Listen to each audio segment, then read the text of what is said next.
This is Freedom Square in Kharkiv, and to get right to the point, the damage that you see around us here was caused by terrorist attacks coming from the Russian Federation on the 1st of March 2022. This square is very historic. In front of me, this building, which is being repaired, as you can see, is the Kharkiv state local administration, local government building, town hall, I suppose it could be called. And in front of it here, we've got an exhibition. And the first thing I thought when I came here, you're not supposed to photograph film soldiers. Okay, there's somebody in the uniform down there, but maybe he's too far away. But anyway, I saw this and I thought, I can't film that until I walked up really close to it. And then I can see that this is an exhibition. And let's just have a quick look at the exhibition. It's a bit of art. Now, today is the 24th of November 2022. And it's pretty cold outside, and yesterday there were mass terrorist attacks over the entire country. There was no electricity here. I wasn't here, I was close, I was in Liman in the morning, but we got here, there'd been no electricity since around 1400 hours. Electricity came on here at approximately 06:45 this morning. Anyway, more about that later. Let's just have a look at some of these cartoons there. But another thing here we've got is you've got identification of enemy weapons there. I mean, a lot of these weapons, of course, are also used by the Ukrainian side in similar forms. You've got T-80, T-72, T-90M, I think that's uniquely used by the enemy, and these other weapons. Anyway, I'll do a longer video on that later. Here's a valid point though. London 1944, and the use of these unmanned drones for terrorist attacks from Iran. Kiev 2022.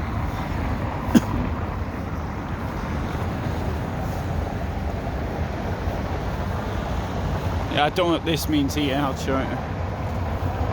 Russia is a Jobani Gandoni state. Presumably that is something from Lord of the Rings. I don't know. I'm going to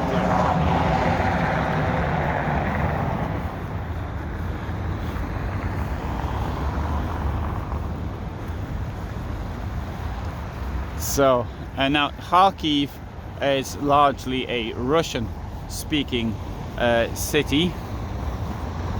So you see things here in both Russian and Ukrainian.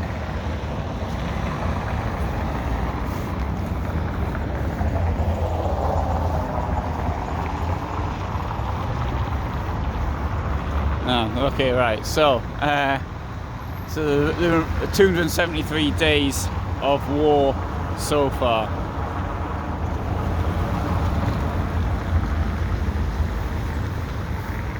Right, that was the first thing I wanted to show you. Right, I'm going to get onto the more historic stuff rather than the current events now.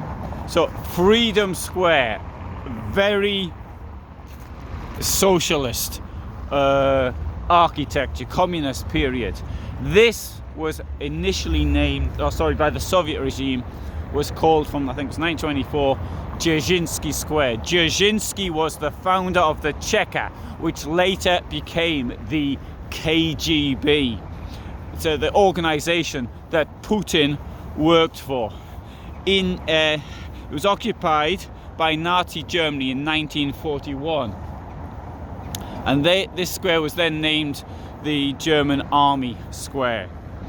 After Stalingrad, this was recaptured, the fourth largest city in the Soviet Union. This was recaptured by the Soviets. But then there was the Manstein counterattack of the late winter of 1943. After this massive defeat at Stalingrad, Manstein put together enough troops to counterattack and almost caused a defeat of similar proportions on the Soviets. but one thing he did manage to do was to recapture Kharkiv. In that case, Kharkiv was given the name, this square was given the name of the SS Leibstandarte. So we've got these organizations such as Dzerzhinsky of the KGB, the SS Leibstandarte square, something no doubt Putin, I wouldn't be surprised if he was be happy to rename it that as well. After the liberation of Ukraine from the Soviet Union, after the breakup of the Soviet Union, at the end of the Kremlin occupation, it was renamed Freedom Square, Ploshad Svoboda. And so there was also down here there was a monument to Lenin, which was pulled down by protesters in 2016, and 2016 or 2014, I can't remember, but it was after the aggression of Putin against Ukraine. So there's this very clear link which cannot be lost between the Stalinist crimes, the Stalinist occupation of Ukraine, and the current government inside the Kremlin. Let's have a look at a few more of these buildings. There we go.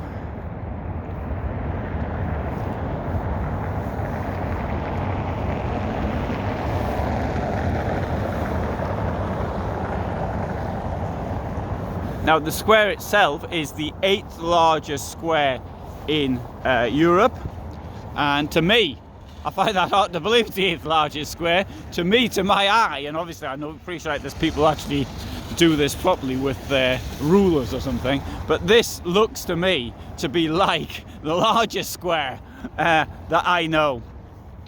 This, I think it's about 30 hectares if I remember rightly, and so that puts it in 8th position.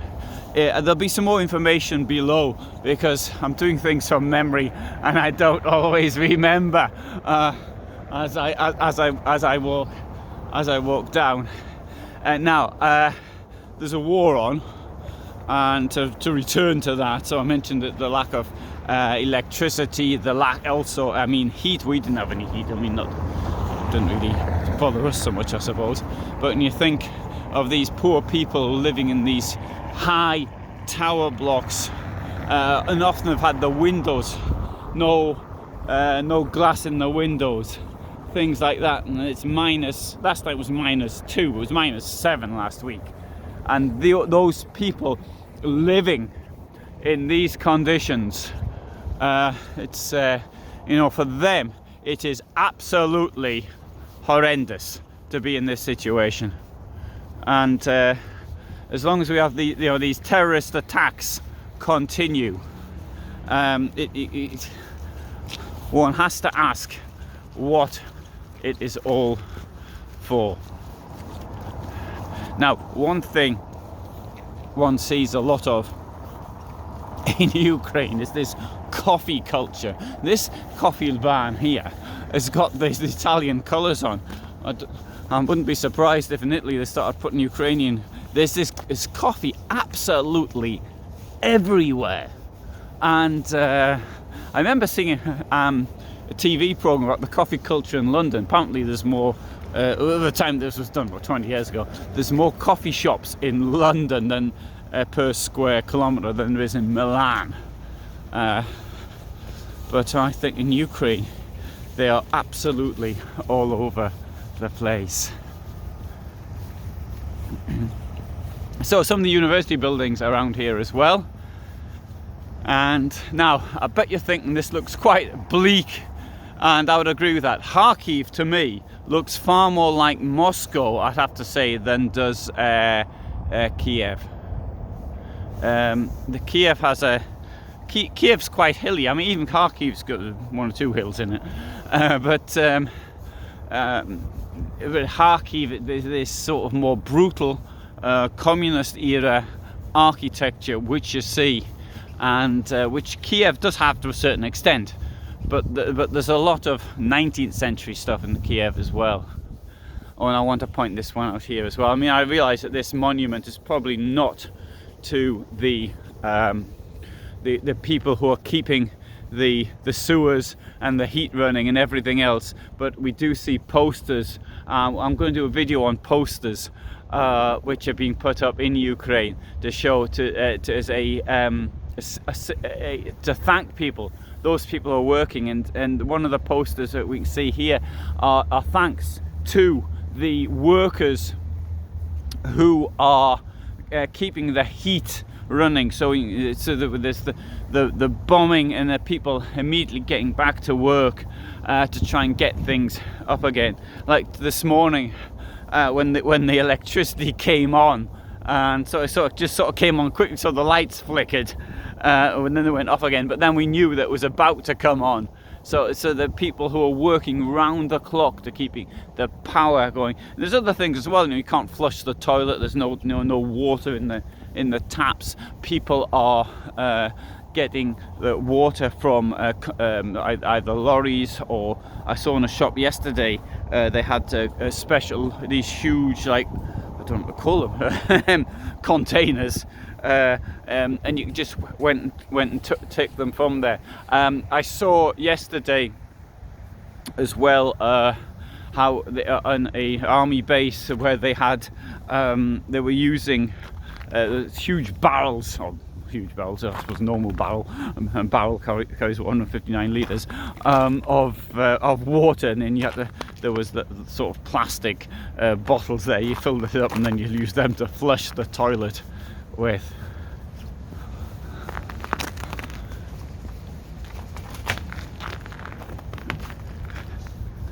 So all I can say is, as far as these terrorist attacks are concerned, it's not going to break people's will.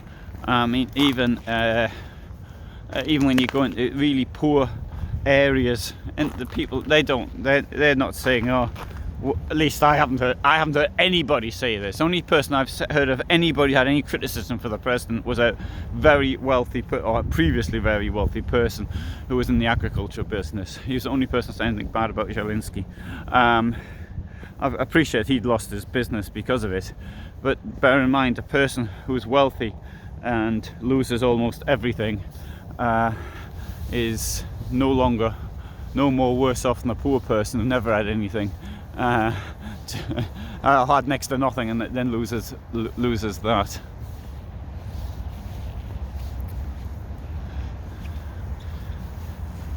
So there you see Freedom Square.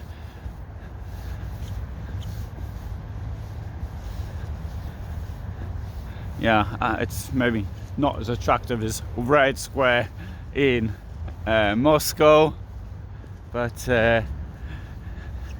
it does somewhat take one back, or take me back anyway, if not one. It takes me back to the 1930s. Not that I ever saw the 1930s, but it does sort of have that feel to it. Now, when being here, and I do think of Russia quite a lot. I don't mean the nasty Russia, the neo-Nazi Russia of today, but the Russia people I know and things of that nature. Being in Moscow, which is one of my favourite cities. I mean, I was really excited to visit Moscow. I was anyway. I don't suppose I'll ever go back there now, unless the neo-Nazi regime of Putin gets overthrown and Russian people themselves get liberated.